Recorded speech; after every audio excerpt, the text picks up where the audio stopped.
Hey, Dad. We are doing a holiday episode, so we're going to be talking about Valentine's Day today. Valentine's Day, so it's Valentine? That's weird. Doesn't make any sense. Let's go ahead and do a Valentine's Day episode. Hey, Valentine's Day, Weekly Dad News, let's go!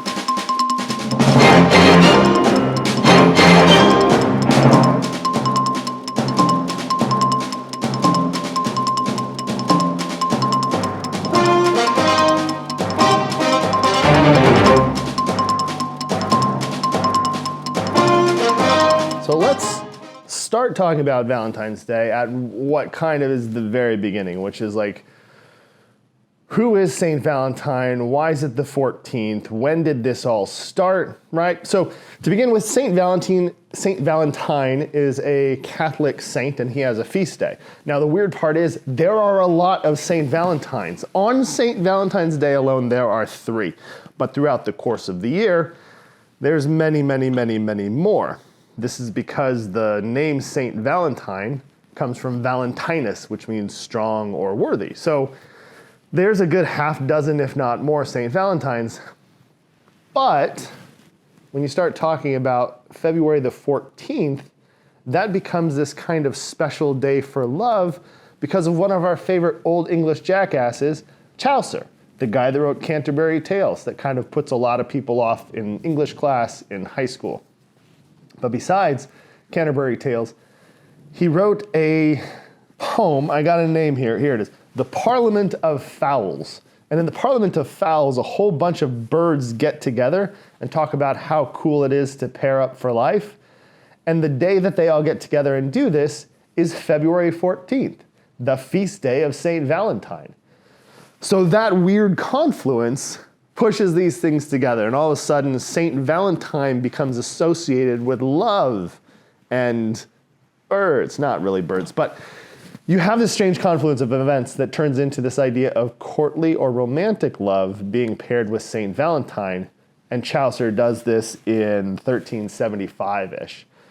So prior to that, there's several Valentine feast days, and they're celebrated differently depending on where you live, because some of the Saint Valentines belong to certain states, areas, regions, or parts of Europe. So that makes it kind of weird. Here's the bit in Chaucer's Parliament of the Fowls that kind of hits what this is. He says, "For this was on Saint Valentine's Day, when every fowl comes there his mate to take. Of every species that men know, I say, and then so huge crowd did they make." Now it's obviously modernized a little bit. The Old English is kind of weird to read because it's just a little bit off. It's if you try and go and listen to somebody with a really, really thick accent talking, you have to kind of reparse it in your head or turn on the subtitles, which people are doing now with Netflix and things. So then on the 14th, you have 3 different Saint Valentines. We actually have them on the line, and we're going to talk to them and find out why they might be associated with Valentine's Day, the romantic holiday, and why they care. And we have 3 very specific ones. The first one we're going to bring in is Saint Valentine of Rome. Saint Valentine of Rome. Welcome aboard. Buongiorno, grazie. Good to have you. The second one, and he's from Rome, right? Sí. He's considered Rome, the Saint Valentine of Rome, because the next one is Saint Valentine of Iteramna, which is is now called Terni. Is that correct? Yeah, All right. Terni, Do you prefer Saint Valentine of Interamna, or do you prefer Terni? Terni. Okay.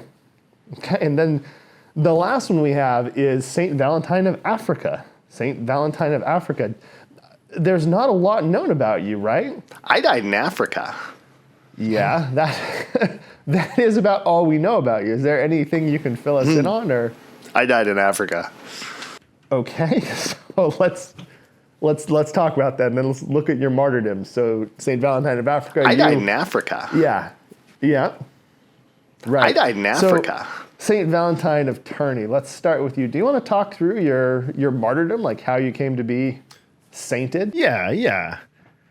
I was evangelizing, talking about Jesus, and there's Emperor Claudius. He liked me, and then when I tried to make him a Christian, he said no, and he condemned me to death. And I had to renounce my faith.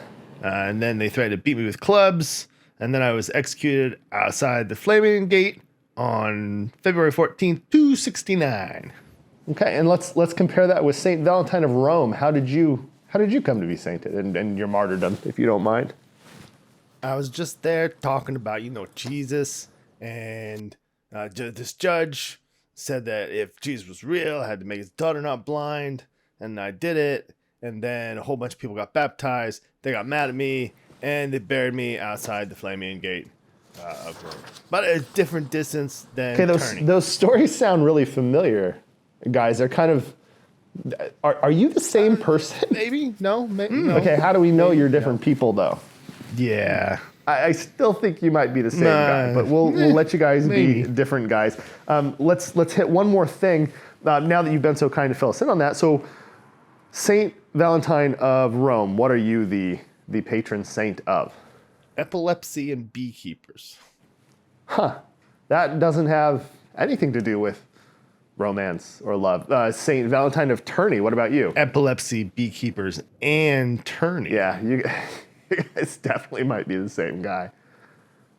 So, St. Valentine of Africa, are you the patron saint? I died in Africa. Okay. Yep, you sure did. You sure did. But is there anything in that? Is epilepsy or beekeeping in any way related to romantic or courtly love? Courtney Love? No, courtly love, not Courtney love. Courtly love. Okay, no. Fine. That's Maybe. I died in Africa. Okay. I'm just saying it's a little bit different. Do you have anything to do with chocolate? Maybe flowers? No. Epilepsy, beekeeping, and tourney. Great. Do you guys know what balloons are? Nope. No? Ferrero Rocher? Nope. Maybe. Stuffed animals? Courtney Love? Nope. Okay. Thanks very much for that, guys. We appreciate you stopping by and taking time out of your sainthood. That's what you're doing? Yeah? Here's the thing about that, is that these guys, they were martyred early on, right? So we're talking triple digits early on, way before 1,000, way before Chaucer shows up. But there's something that happens in the early thousands, like 1100, 1200, and that's a thing called courtly love comes onto the stage. And what courtly love is a romantic love. A lot of weddings, especially during the feudal period, are built around relationships for military alliances, land alliances, to get a girl's dowry and supply babies and heirs. So there's not necessarily as much love and romance present in the courting process. You kind of have arranged marriages in Europe at this time. Europe, England, all over the place you have arranged marriages at this point because you're living in a feudal society. And even when you go lower down, a lot of the reason for marriage is bringing together households and then making a crap ton of babies to work on farms, to help sell, to wave off for apprenticeships. Like, it's a very non-romantic kind of setup. And so in this early period, like 1100, 1200, 1300, you have this courtly love being developed where beside the main person that you were married to, there's this kind of clandestine, romantic, I am in love and I have these feelings. It has this development through a couple of years that we'll talk about later because I think it's interesting psychologically. But then at the end, what you end up with is this mythologized kind of romance. And you see that a lot in tales and stories from that time and about that time. Probably the most famous one to talk about is King Arthur and Guinevere. King Arthur and Guinevere are put together. They are an arranged marriage. And Guinevere and Lancelot are a courtly love marriage. He will joust for her, he will die for her, he will fight for her. And there's this undercurrent there of, it's romantic love. And Arthur and Guinevere's relationship is categorized as a formality. They're put together in order to further the efforts of the kingdom, the efforts of the kings, the efforts of nobility. So it's a very different arrangement. And that leads into the culture of love. We have, as a society, a heavily influenced perspective of what romantic love is because of culture. If you look back 100,000 years ago, 200,000 years ago, when we're just barely getting it together, our romantic space is very similar to what you see in primates and monkeys. When you're looking at them, they have bonds, pair bonds, but they also have periods of being in heat and producing offspring, but then they live in kind of a collective. So when you start thinking back over the evolution of romantic love, I think that's an important thing to keep in mind, is that it's something that's been developed over time. It's not something that we started with and is innate.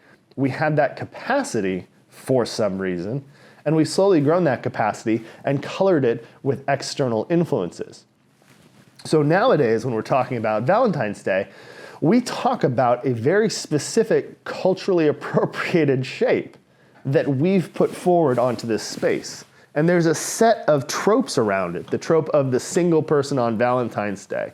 There's the Galentine celebration for the single girls. There's the guys who don't want to be anywhere near a girl on Valentine's Day just in case they get the wrong idea about their relationship. We also have the Hallmark movies that pop in and have the Valentine at the core of the story. But all of these things contribute to a cultural agreed upon idea of what love is on Valentine's Day. And that Valentine's Day shaped love is partly a commercial product. So let's talk a little bit about that. When you're talking about a commercialization of a holiday, it's pretty much any holiday that has a dedicated section in the grocery store. When that grocery store section gets cleared out of the sparklers, rib roasts, the 2024 sunglasses, the fun party hats, blowers, noisemakers, all the things that you have for January, all the things that you have for January 1st, and pivots to all the stuff that you're gonna have for February. You gotta load up with candies, special heart-shaped boxes, really fun, soft stuffed animals. You get a whole bunch of jewelry being pushed on TV. There's whole sections of cards devoted to it. And if you're younger, you're getting inculcated in it by the schools going, hey, we're gonna have Valentines and exchange Valentines. And all these things kind of stack up to make it a holiday about a really nice dinner out, really nice little gifts and things.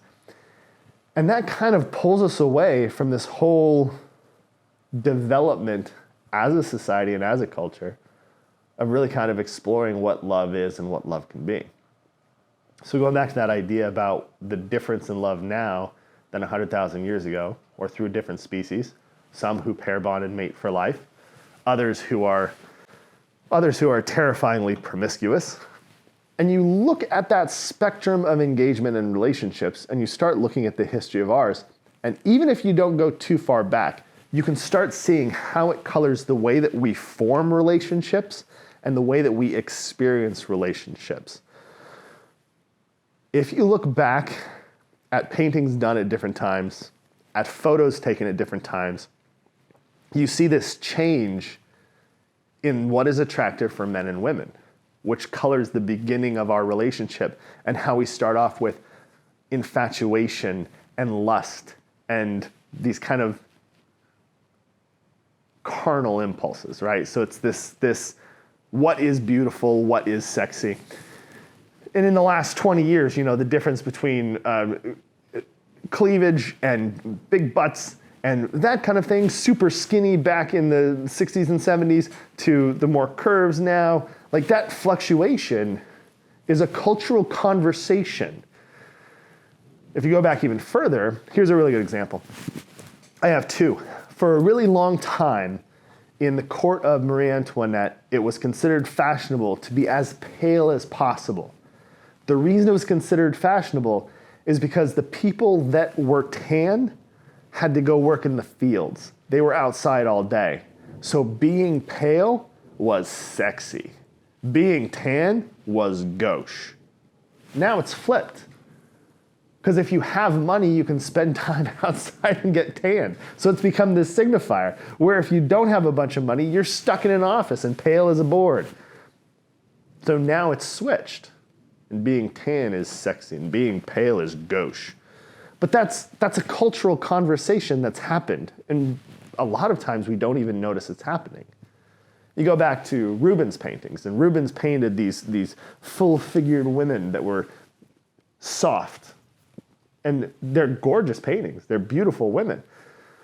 But one of the signifiers there is that poor people are skinny because they can't get enough food and they're working hard labor all the time. Rich people have enough food. They get diseases like gout. So that colors our perception of attractiveness. And that colors the way that we engage at the beginning of a relationship and build upon to get to the point where we're in love. Nowadays, we have a hypercharged, super fast conversation going on. And in that conversation, we don't always have the best role models.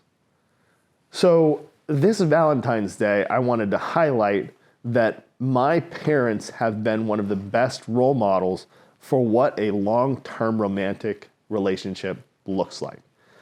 And that's because as much as they've always been in love, they've also always been connected and discussed what was going on, who they were, who we were, how that fit together.